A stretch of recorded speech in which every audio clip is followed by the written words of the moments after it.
Namaskaram.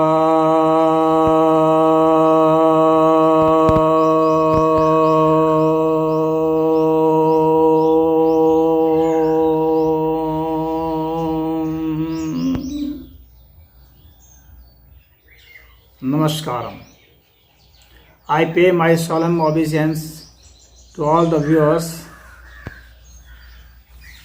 Today we are going to discuss chapter 9th of book Genesis of Old Testament of Old Bible. This chapter contains 29th verses. So the main theme of this chapter is God's covenant with Noah and other creatures.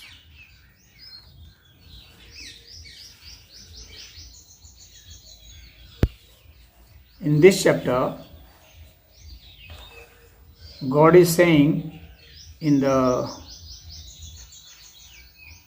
second verse that, and the fear of you, I am reading the verse, and the fear of you and the dread of you shall be upon every beast of the earth, and upon every fowl of the air, upon all that moveth upon the earth, and upon all the fishes of the sea into your hand. And they delivered. This verse gives the power to human to dominate the earth and to kill every creature which he wants to kill.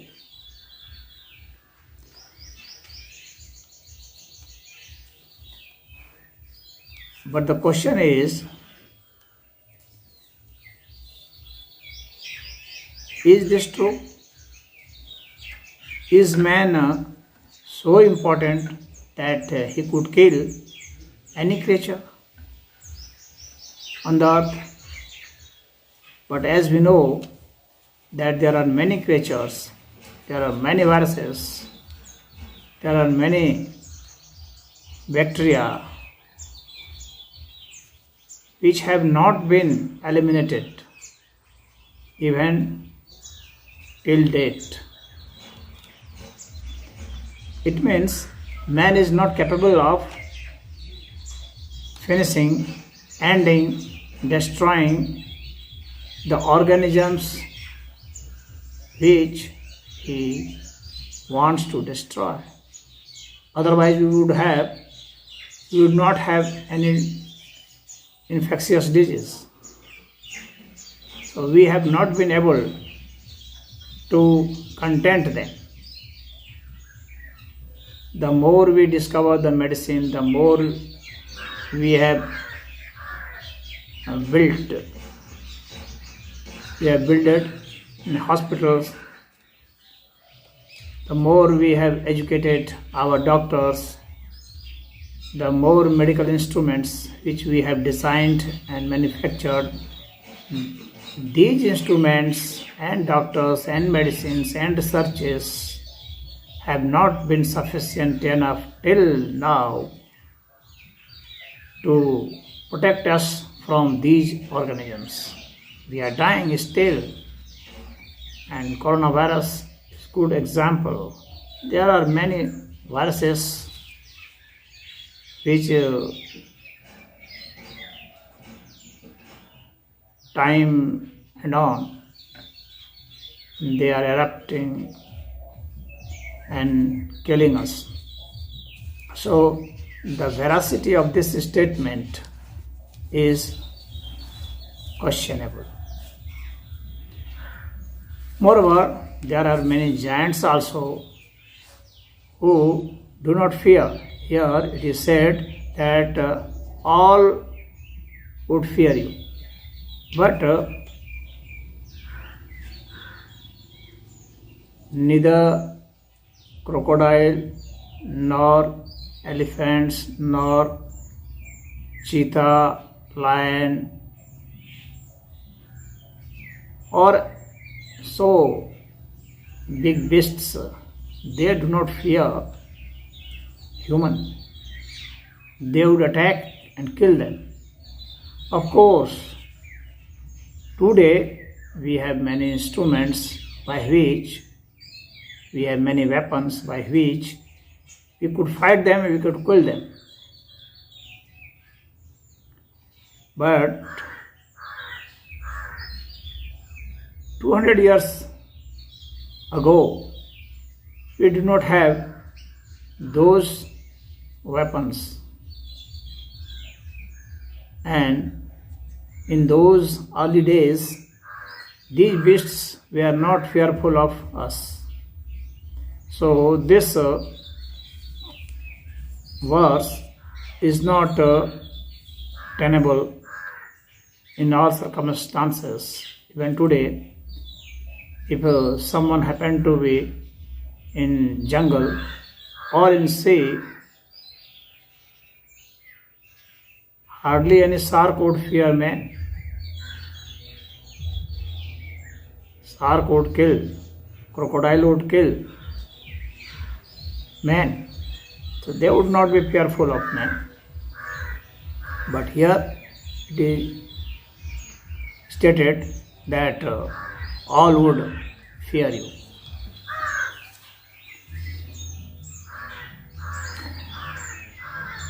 And the third verse reads that every moving thing that liveth shall be meat for you. Even as the green herb have I given you all things. But we all know that all that live cannot be our food. Of course, many creatures could be eaten, but all certainly could not be eaten. There are many poisonous plants, fruits. There are many poisonous snakes and sea creatures. We could not eat them.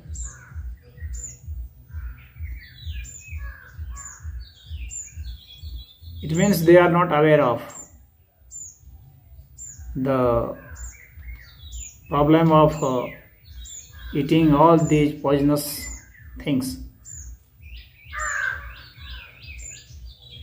Lord God is not aware of. So, all we could not eat. There are many bacteria, there are many fungi which we could not eat. Simply, they are so poisonous. So this third verse is not acceptable.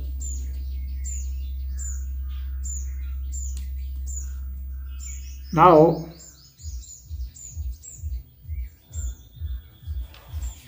one verse reads, is the sixth verse says that whoso sheddeth man's blood by man, shall his blood be shed, for in the image of God made he man. Hence, if a man would shed the blood of a man, that man should also be killed. What for? For he has killed the man who has been in the form of God. So, man should not be killed. If that is the so, that man should not be killed, then why Lord is giving an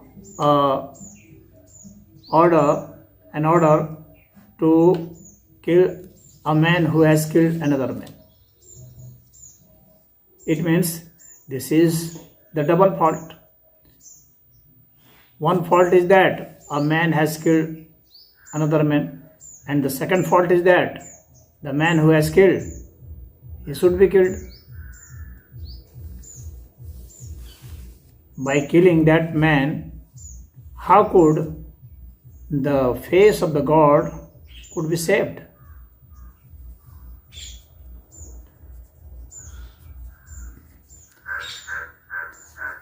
And then again,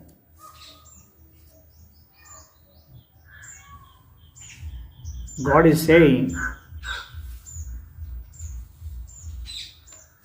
that He has made covenant with all the creatures and man, and for that He has a token symbol in the form of a bow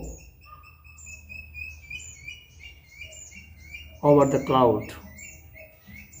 So when we look on the sky after rain, we see a rainbow, and that rainbow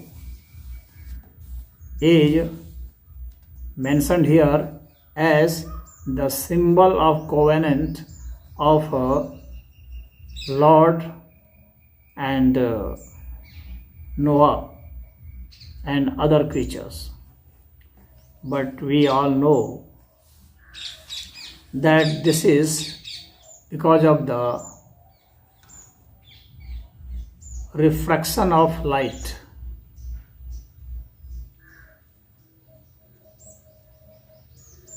When light gets refracted by the droplets of the cloud or the leftover of the cloud, then we visualize the 7 color of the spectrum of the light. This is the rainbow which even children of 4th, 5th standard knows. They know the phenomena, this scientific phenomena. But here God is saying that this is because of the covenant that He had made with Noah and other creatures. But where is the written covenant? Where is the relic of that covenant? Here Lord God is saying that this is the symbol of covenant. How could we know that this is the symbol?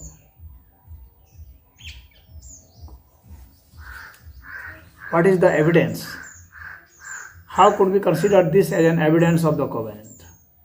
This could be just the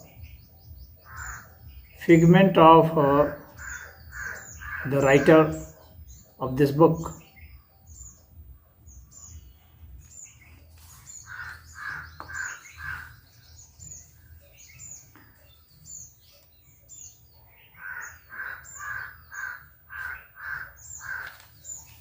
So the Lord God is saying here in some verses that He would remember in the 13th, 14th, 15th verse and 16th verse, that He would remember His covenant by observing that rainbow.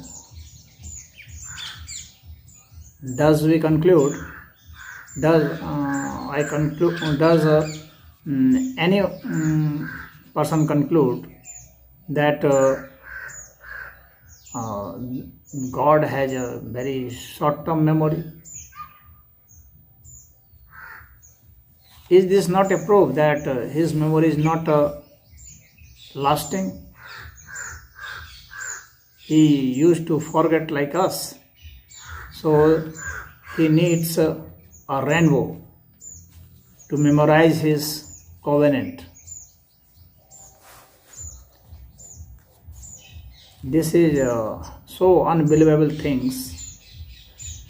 This is so unbelievable thing mentioned in these verses.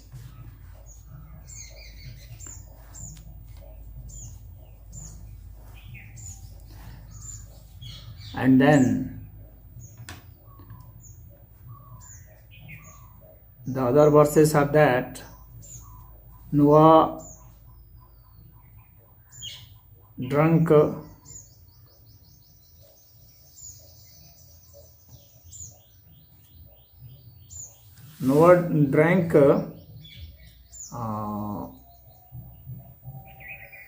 and he drank of the wine. The 21st verse reads, and he drank of the wine and was drunk, and he was uncovered within his tent. So he was naked because he drank wine and he lost his balance of mind, and then he was without cloth, and one of his son looked over his nakedness, and then he told to two of his brothers that father is naked, so go and cover him with the cloth. So those two brethren covered his nakedness. When Noah realized that his son had seen him, he get furious and he cursed Canaan that he should be servant of other members of his family.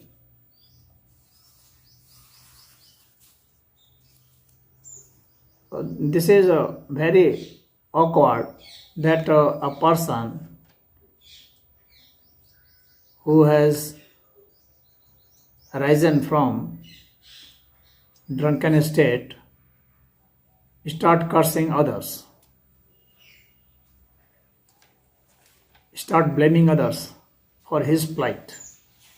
Rather, he should curse himself, but he started cursing others.